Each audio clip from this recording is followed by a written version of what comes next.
it's an incredible insight to be gained, to know that you can fight and overcome anything that is thrown your way. The main reason is to test myself, to see what I'm capable of.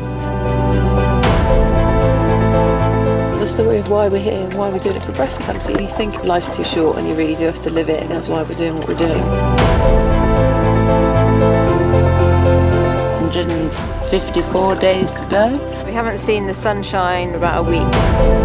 If anything that makes me upset, it's always about my family, and it's always about what am I putting them through. Jesus is here!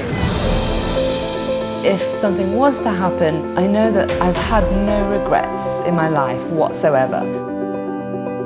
The quote goes that you can never cross an ocean unless you have the courage to lose sight of the shore. And that's where your real achievements lie.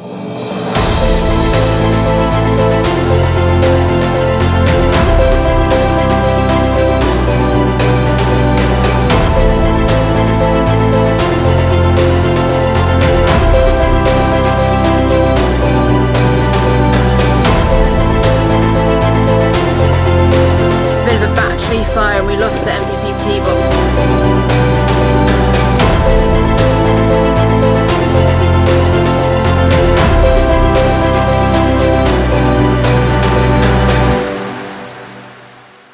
I believe that everyone has their own Pacific to cross.